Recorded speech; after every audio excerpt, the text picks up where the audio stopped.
Hello, everybody. It is Wednesday, the 26th of April, 2023. Happy that you are here. Welcome to Change the Shed.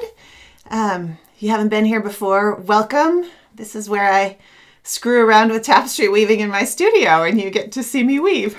So, gosh, I was wondering this morning how many episodes it's been. 100 plus. And it's been a lot of fun. So I'm grateful to all of you who keep showing up and keep watching the recordings, and it's been fun. It looks like you're here from all over Pennsylvania, Oregon, Illinois. Jessica's wondering what I'm going to weave today, and today was going to be, my grand plans were to weave one of the pieces that I'm weaving for demonstration for the Summer of Tapestry 2023. And this was starting the next new piece, and I did not manage to get it together. So you're going to get to see a piece you saw a long time ago, which I'm running out of pieces that are halfway woven. So lucky you, you'll get to see new stuff soon. But today we're going to work on a piece with materials from the UK. So that'll be fun. I mean, it'll be fun for me. Hopefully it'll be interesting for you. Let's see, Jean's here from Texas and Washington. Judy's here from BC, and Lona's here from Denmark. Welcome all the way from a lovely Scandinavian country. Sharon from North Dakota. Julia's here from Germany. Glad it's spring over there, Julia. I love Germany. I don't know a lot of Germany, but I've been in Thuringia and it is beautiful. Mary from Wisconsin, and Rendon from Missouri, St. Louis, Massachusetts, Wisconsin, Healdsburg. Hey, Victoria. Hi, Eva from Spain. Paula's here from the UK. It must be evening there. Mary's here from Maryland. Happy you're all here. Welcome. I hope you're all weaving something and having some sort of fiber-filled or art-filled life anyway. So next, Change the Shed, I believe will be in 2 weeks. I think it will be on May 10. This week was off by a week because I'm teaching next week in Harrisville.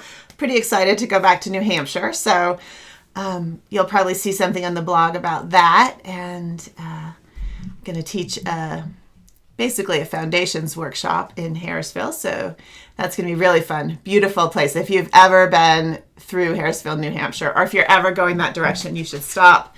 See if you can get a mill tour, go to the shop at Harrisville, and really lovely place. Only other things to say are the Tapestry Discovery Box. The second one is now open and shipping. Some of you have just gotten your yarn, so hopefully you're looking at the next box, which is all about color gradation. We're using the array yarn for those projects. So you get, the box comes with the yarn, and then you get access to a class that I'm doing every quarter. So it's been really fun so far. This is the second one, and the third one will be out in July. So you can order the second one all the way through the end of June. And then Summer of Tapestry is my class for the summer, and dates are finalized and the class is open for registration. And I'll put a link probably right in this recording of the video and below the video to Summer of Tapestry if you want to join. It's a really fun class. It's all about just using prompts to think about, what you want to weave. Usually smaller, quick tapestries just for fun. It's like, I call it sketch tapestry. It's like sketching with wool. So it's a super fun process, and those of you who took the class last year, I think, can vouch for how fun that class is. So we're doing it again. I changed the dates a little bit. I know I asked some of you in the Facebook group about changing the dates. I expanded the timeline a little bit.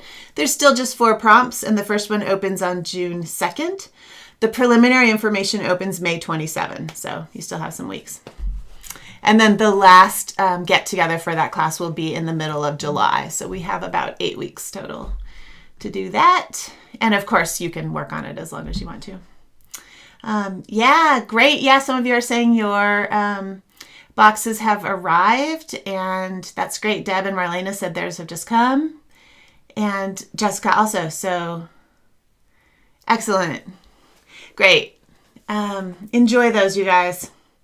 Okay, I think that was my whole list of announcements. I'm probably forgetting something, but I'll have a newsletter this week, and whatever I forgot will be in there.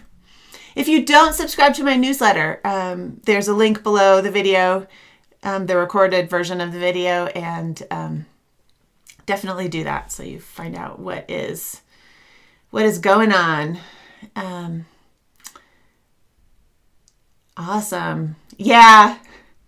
Marlena, that is also part of my problem. She said it's hard to find time for all these fun projects. So yes, there is that also, that running both the Tapestry Discovery Box and Summer of Tapestry means that you just have more weaving projects to do for the summer months. But there's no pressure in Summer of Tapestry. It's just a fun thing. And that class is not a subscription. You have access as long as you want to it. And you can do it whenever you have time. Yeah, Laura says she had fun last year in Summer of Tapestry. She loved the sketching. It's really fun. Hey, Sarah. Sarah's here from Idaho. Oh, that just reminds me, you should, Sarah has a new newsletter, Sarah Sweat.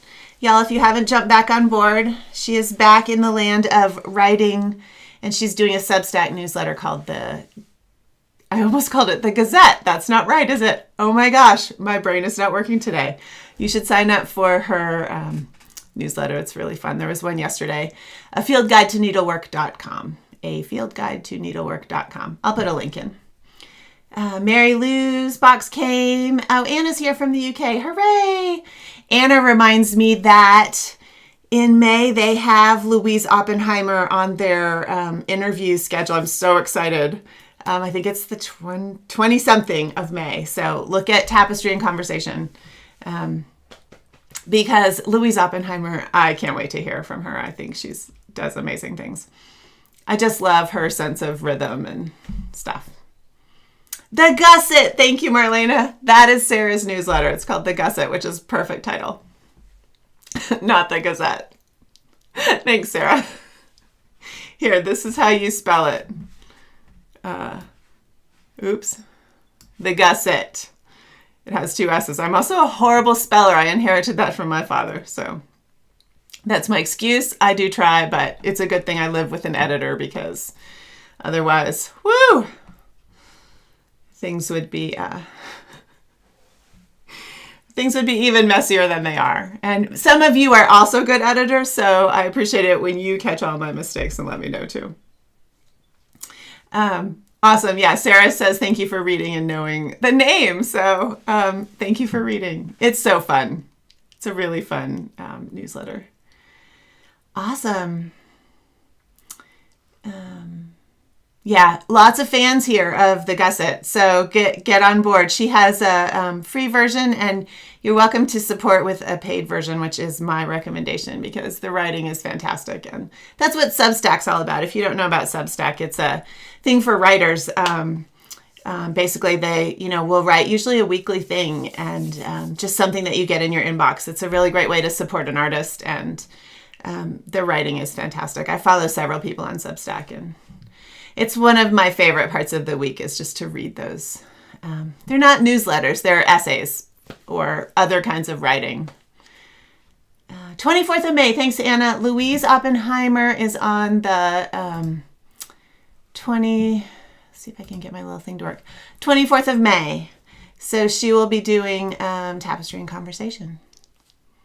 All of the talks they do are fantastic. I just have a special love of Louise's work, so I'm really excited to hear that one.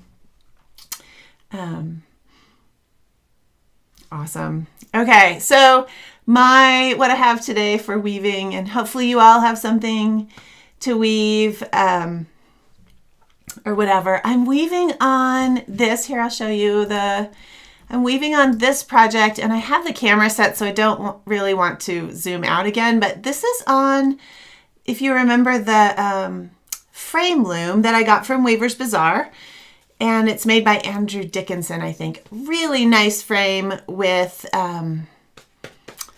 holders on the side. So the setup's a little different, and we'll have to make sure my head is not in the way when I'm weaving, but this is Weaversbazaar yarn. This is a sample that I started a long time ago. You all might remember sometime last year playing with Weaversbazaar Heavy. I think actually it was Sybil It might have been you, Sybil. It must be. Who got me to do this? Because she'd been working with Weaversbazaar Heavy, and I hadn't worked with it before, and I had a bunch of their yarn, but of their heavy yarn. I have tons of their other medium and fine sizes, but I hadn't played with the heavy yarn, and so I put on, I think it's a 12-12 cotton seam twine at 8 EPI with just one strand of this heavy Weaversbazaar, and it's so lovely. It just has a really beautiful surface. I like it a lot. I don't think they have as many colors in the heavy yarn, but I feel like it's just been really fun to weave with. I think it would work really well at 10 EPI, actually. It's a little thin for 8 with one strand. Good. Yes, it was you, Sybil. See, my memory's not that horrible. Okay, so let me just switch the camera and we'll see. I have to actually move to a different chair here. And I did not test to see if my head would be in the way, so we'll find out. Okay, hopefully you can see that. I don't know if I'll be able to, I think if I pop my picture up, will you be able to see me? You're going to see the light, but for those of you who need the lip reading, maybe, will that work? Maybe you have a big screen. I'm going to make this smaller. Hopefully you have a big screen, Jessica.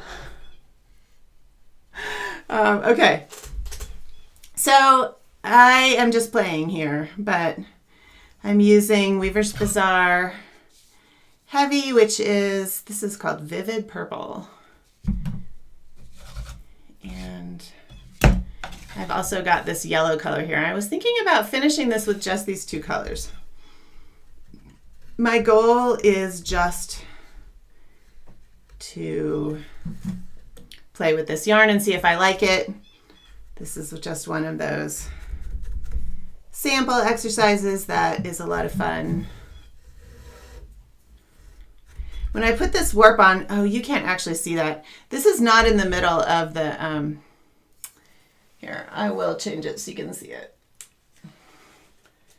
So it's not in the, I didn't warp it in the middle of the loom. And so it's annoying me because I'm hitting this edge thing. And I could actually have moved the loom down farther so my hand didn't hit this, but of course the camera's now set up and I can't move it. Anyway, this is the frame from Weaversbazaar that I am enjoying using. And I'm going to now have to fix my focus. Sorry about that. Okay, just trying to keep the camera from refocusing all the time. Which probably doesn't even bother you that much, but I can hear the camera focusing and refocusing and it does drive me nuts. Okay, so I'm gonna make a little curve like this, I think. Sometimes, I actually learned this from Sarah Sweat. I took a class from her a long time ago about vertical curves, and she did this thing where she's like with her finger like tracing out where you want a curve to go instead of drawing it on the warp. So I have been practicing that, and for something like this where it doesn't have to be exact, it works pretty well.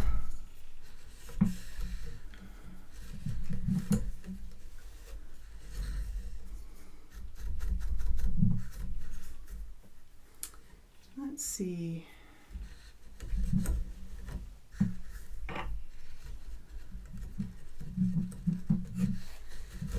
Just picking the shed. I do have an open shed rod at the top of this loom.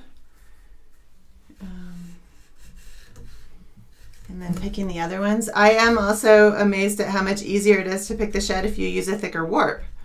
So I usually use a thinner warp than this, and I'm fairly certain this is 12-12 cotton seam twine.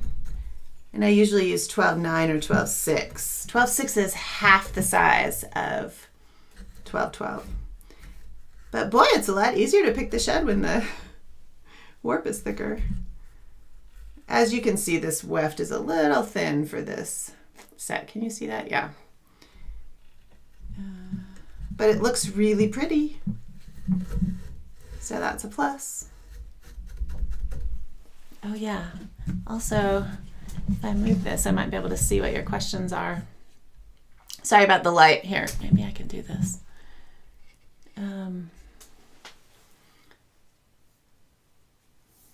Okay. So you actually clamp this loom to the table. Yes, Marla. So these little clamps, you can actually just see it on the side here. This would clamp directly to a table. I actually have a table that's too thick, so I have a thinner board clamped to a thicker table.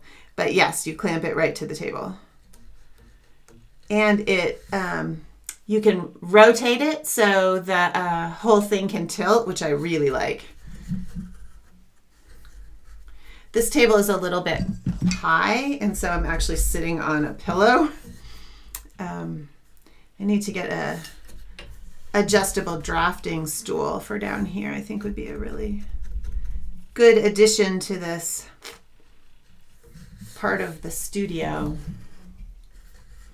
All right, so trying to make a curve a little bit at a time.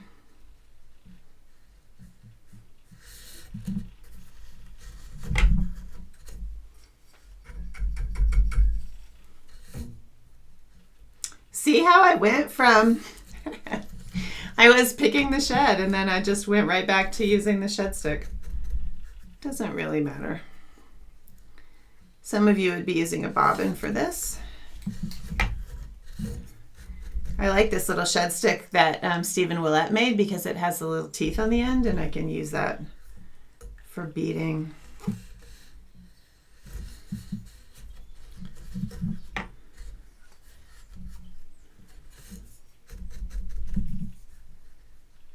Sort of like you would use a bobbin, I guess. Not quite the same, but. Okay, what do I have there? 3.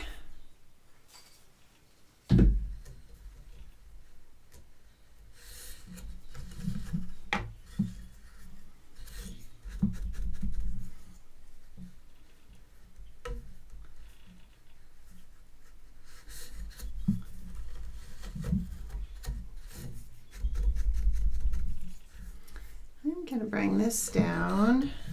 I started this piece in the middle, so I have 2 wefts in meet and separate. I'm just going to bring it down here so I can now weave with 2.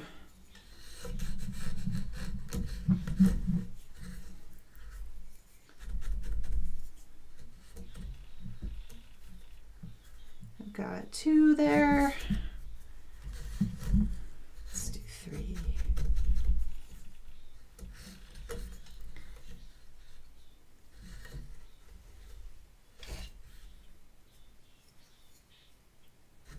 Oh my gosh, I've seen that video, Jessica. It freaked me out.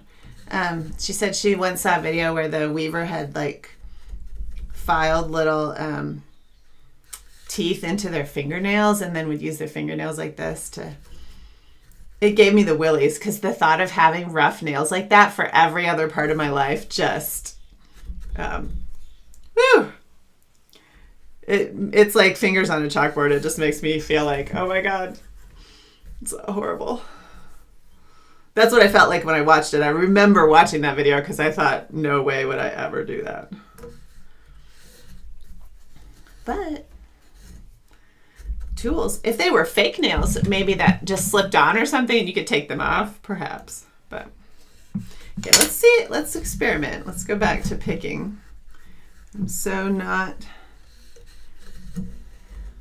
used to picking the shed so much.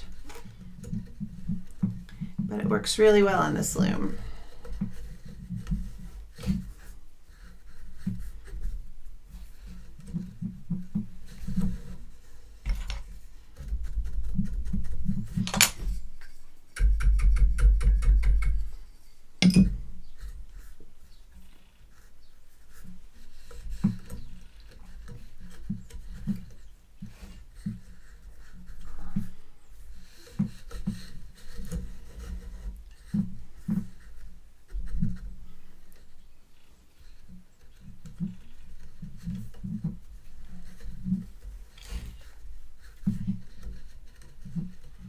This yarn has a different character than the other Weaversbazaar yarns. They're all fairly reflective, lustrous. The surface of this I really like. I think it is really pretty.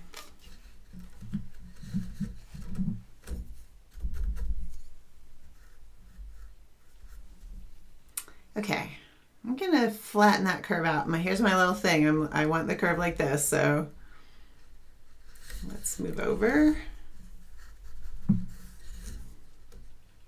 See, look at that. I went back to the shed stick. Habits.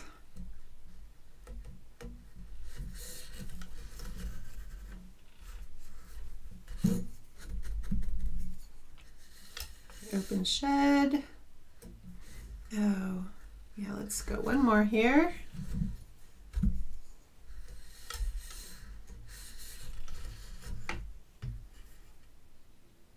Yeah, Sybil, did I sew the slits of the squares? Yeah.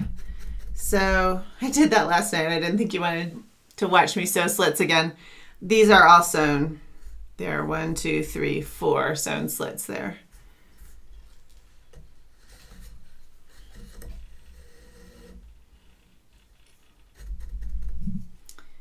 Okay, let's bring this one back all the way out. Oh no, see, I forgot even from last night that I was bringing this back, not to the edge. There's the advantage of a cartoon. You don't forget what you were doing quite as readily. Maybe. Okay, so if I do something sort of like this, that means I need to back this way out.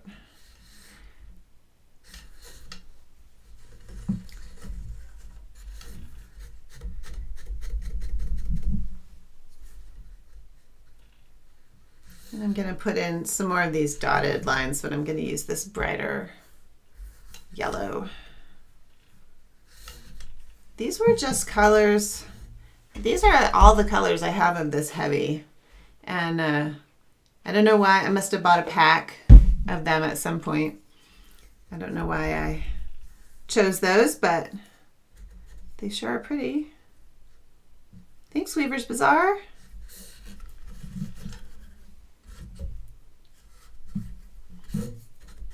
Weaversbazaar's in the UK. So if you're in Europe, it's a good place to get your weft. It's a good place even if you're in the States. Their shipping to the States is actually pretty reasonable. It's and fast. It's amazing to me how quickly they can get it to you, and that it doesn't cost as much as you think it would. Sometimes I pay more for shipping from the Eastern US than I pay for shipping from Weaversbazaar from the UK.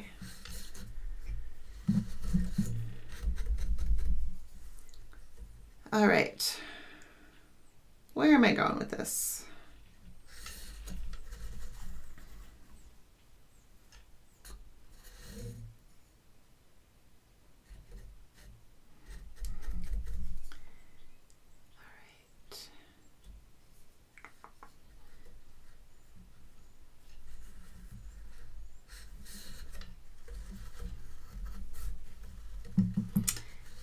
Yeah, Deb was saying about the muscle memory of weaving. It's so true. It's one of the interesting things I realized, this was years ago now, but especially weaving on my floor loom, where the warp is horizontal, I would notice that I was already taking something out before my brain registered I had made a mistake. Like my fingers would feel, you're probably seeing the top of my head all the time, aren't you? Sorry. My fingers would feel that I had caught the wrong warps, and my brain would already be like, okay, take that out, before consciously it had registered. So muscle memory is something. All right. I think this needs to be almost done here. Here, let's see if we can make this tail last long enough to finish this up.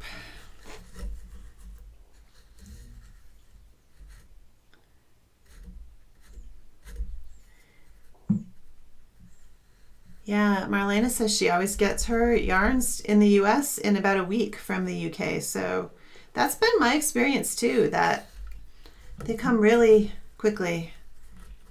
And of course, Weaversbazaar is a company run by Tapestry weavers, and I really like that. They're just great people. I think Maddie has now retired, but Lynn still runs the company, and she's great. Okay. Is that going to be too low? I was thinking the curve would be higher.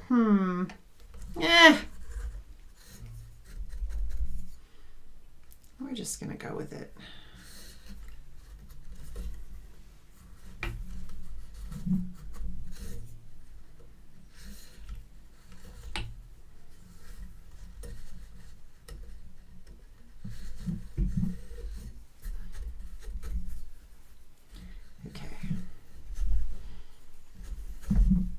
Let's stick with that.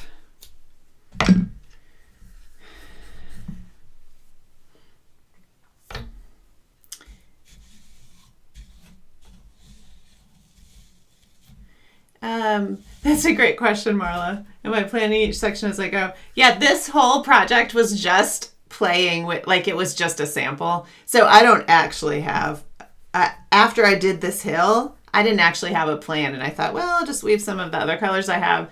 And then I thought, well, I'll just finish off with some more hills. Actually, now that I look at it, it would have been cool if the other hills went the other direction, but like if they were upside down. But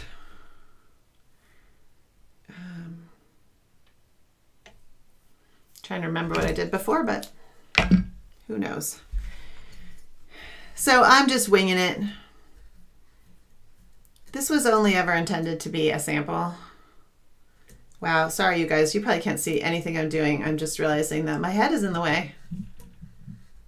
I should have put the camera a little farther forward.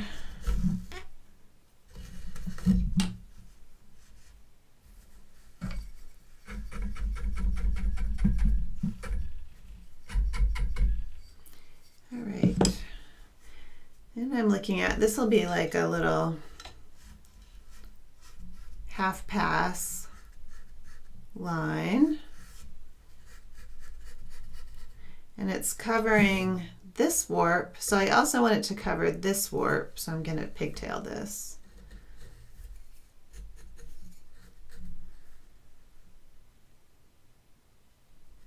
I wonder if I could do, here, let's do an experiment. I was talking about this and fixing the sheds. The you can still get in on that class actually. The live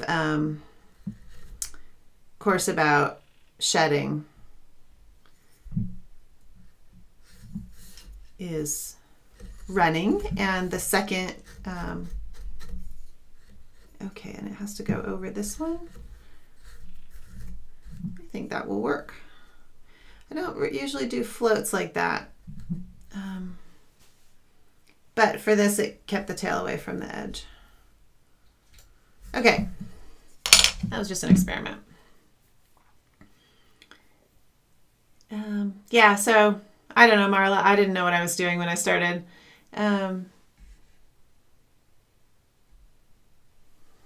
Yeah, Sybil says, Sybil's in the UK, and she did say that the customs and duties are now really crazy because they're not in the EU anymore, but... Oh, Switzerland. Sorry, Sybil. I totally had that wrong. I kept thinking you were in the UK. Switzerland. So yeah, harder to get the yarn maybe. I actually haven't ordered any in a few years, so maybe I should do that and test some out. Okay, great. Thanks, Deb.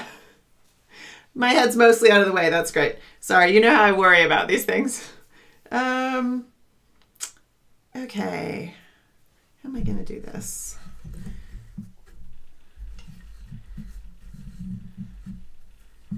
I'm just going to put that at the edge and go with it. Let's see what this looks like if I just fill it in with the same color and just have the yellow dots. I really wish I had put when I warped this loom, I was thinking I would have 2 samples on it, and then I didn't do the second one. I don't even remember what the second one was now. And so that's why it's not centered in the middle of the loom, but this is quite annoying actually. And like I said, I could shift the whole loom down. If this wasn't a demo with the camera, I could at least have this out of the way. But I wasn't thinking that clearly last night when I set up the camera.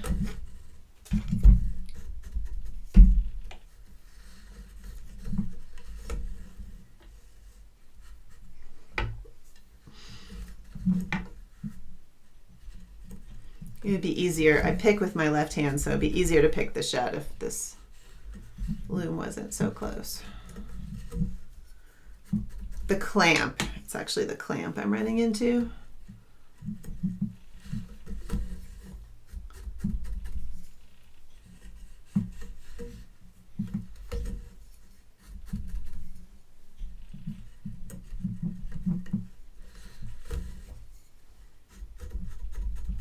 This is a little steep, look at that.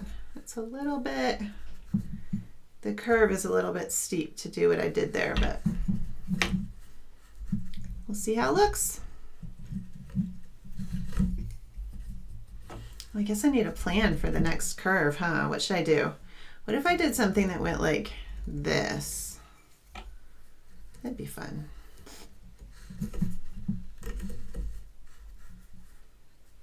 Let's do this so we don't end up with a hole.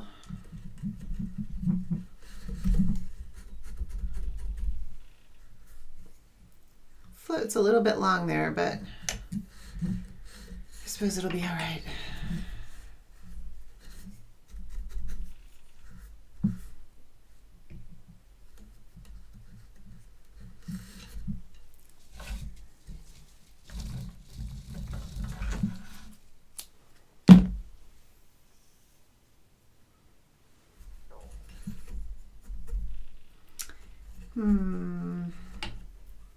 Let's grab this warp too. I'm actually going to splice this. This yarn works pretty well with a splice.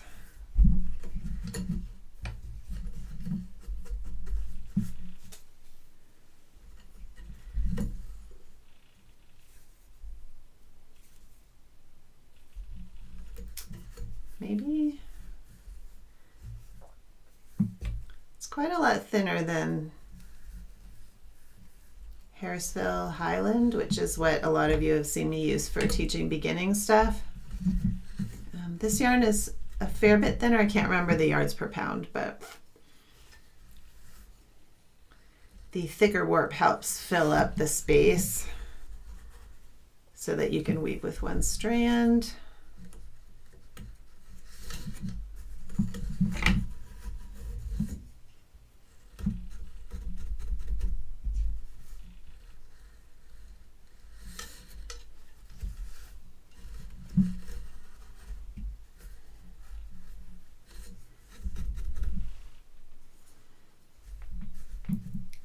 Also wondering how much I'm pushing out.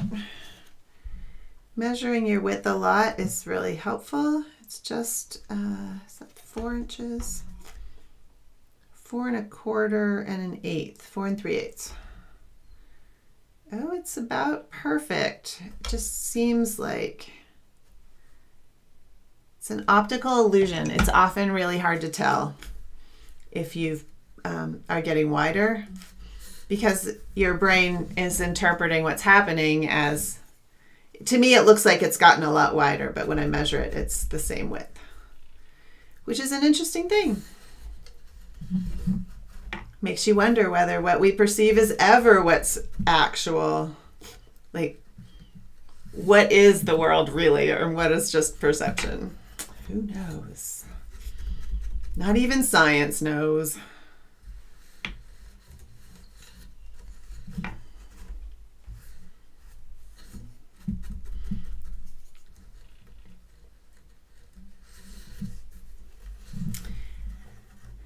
well, we'll see. I don't know what I'll have next time. I'm gonna bring some sort of thing to work on for Summer of Tapestry demonstrations to Harrisville, so maybe you'll get something from New Hampshire next time I'm on Change the Shed. New Hampshire inspired.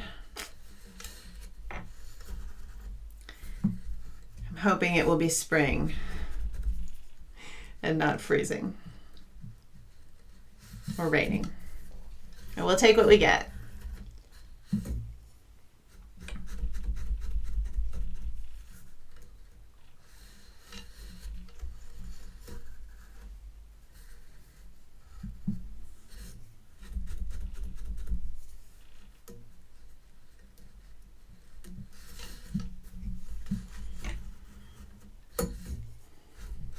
Okay, so what did I say? I wanted to do a curve that came down the other way and went up, or maybe down like this. So I need to fill in this area. So if I get up to about right there, I'd like to pretend that I don't usually say these things out loud when I'm working on something, but I probably do. I'm saying it out loud so you know what I'm thinking, but honestly, I probably talk to myself this way most of the time.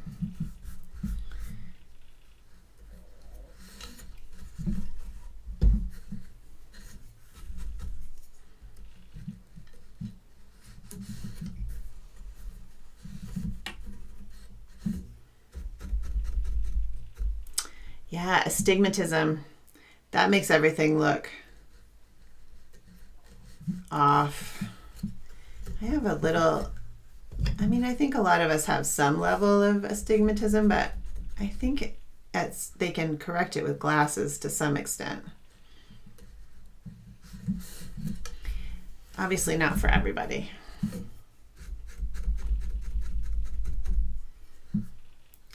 Okay, go a few more. Thinner weft does take longer to weave, of course.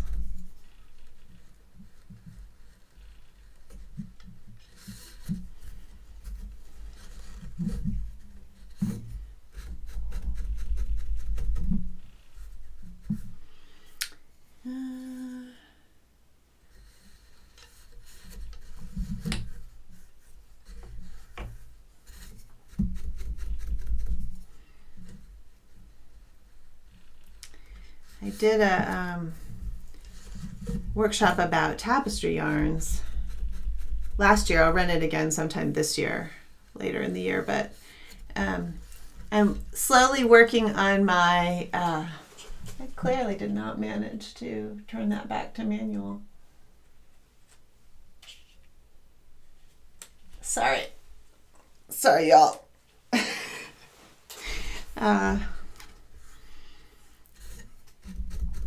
Tapestry workshop about yarns, and my goal was to have a sample of all the different yarns I was talking about, which was like, I don't know how many yarns, more than 20, and this was one of them.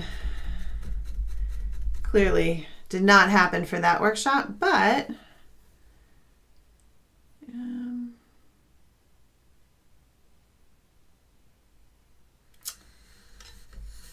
perhaps for the next time I run that workshop, I will have those samples done. Clearly I'll have this one done.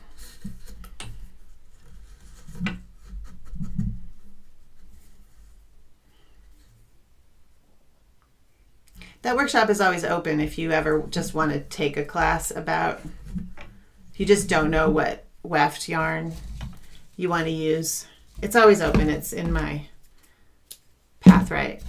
If you go to my Pathright online school, it's called, well, I can't remember what it's called. Something about weft. Tapestry yarn. Tapestry yarn simplified? Or maybe that was the loom class. There's also a loom class. Tapestry loom simplified. That's the loom class. Same deal. Those little short classes are always available. If you need them, you don't have to wait till they're live. Live just means I do live Q&As. Ooh, that yarn got quite thin right there. Interesting.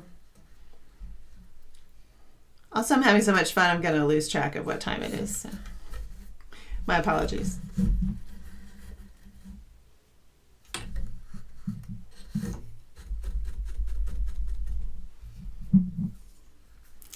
All right, so what did I say here? I don't want it to be too steep, although this worked out. This seemed steep when I was doing it, but it doesn't look bad now. This, you know, when you weave eccentrically, how if the steeper it gets, the bigger a float you're gonna make if you weave that way. It is interesting to me how different it looks. See how I changed the colors here between each of those outlines and I kept this one the same? And yeah, it's not, I don't think it's quite as interesting with the same color. I liked it with the gradation there.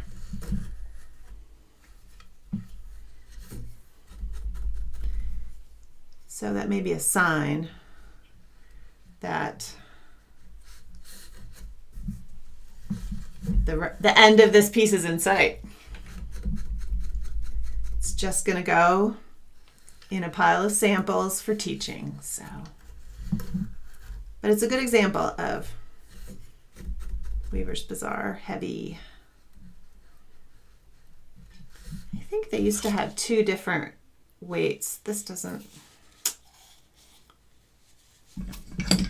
There's like a 5-2 and a something else. This one is 5-2.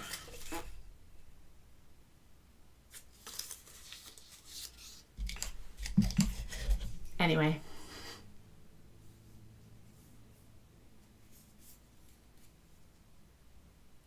What makes a good tapestry yarn? That's it, Laura. I think that's right. Oops. Nothing like pulling your shed stick out before you put the yarn in. What makes a good tapestry yarn is the name of that short class. And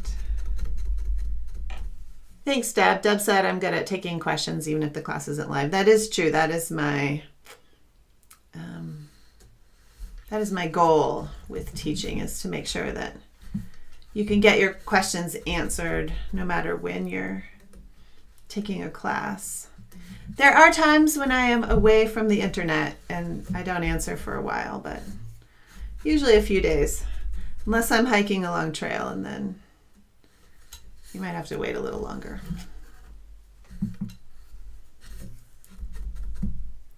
But fortunately, your fellow students will usually fill in and say, well, I think Rebecca would say this. I'm guessing that 90% of the time they're right too. All right, so I'm going to make a curve like this. Ooh.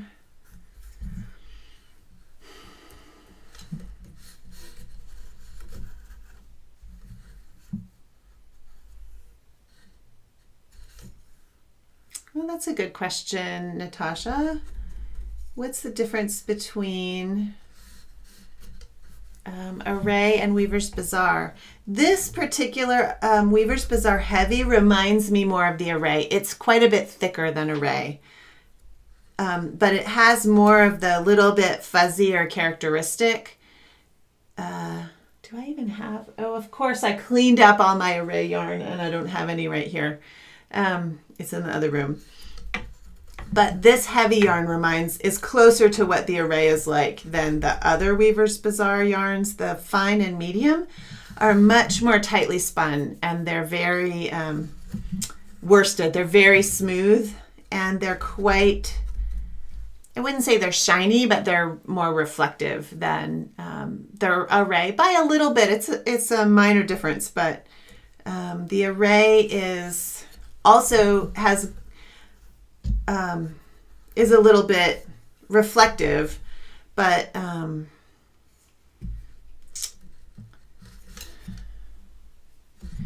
it's it's about the same size as the Weaversbazaar medium, I think the Array is, and so using about three to four strands at a time at 80 pi is a great set. So they work well I think they would work well together too. I haven't done that, but I think you could use Array and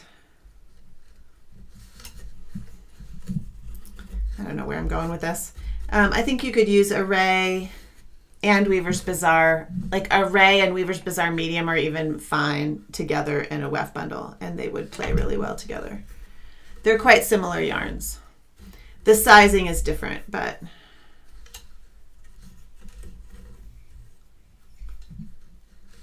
the Array probably comes in as many colors as the Weaversbazaar now. I think they're pretty comparable. And they both have gradations, so that's fun. Weaversbazaar created, well, that's way straighter than I thought it should be. I don't like that at all. I did not want that to be a diagonal. It's what I get for talking and weaving. I'm going to tear it out to about here and maybe make this go up a little bit higher. But I will do that another time, and I will, if I remember, I will post that on Instagram so you can see what happened. Or maybe if I even remember, I'll show you next time on Change the Shed on the 10th of May. I'll be back. So, yeah.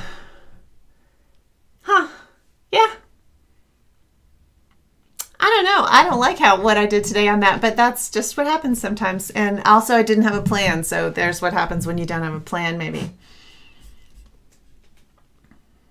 Awesome. Okay, well, thanks for coming, everyone, and spending some time hanging out with me and doing some weaving. And I will finish this little thing and let you know how it goes. And hope to see you in the Discovery Box or Summer of Tapestry. Registration is open now, so just go to my website under online learning.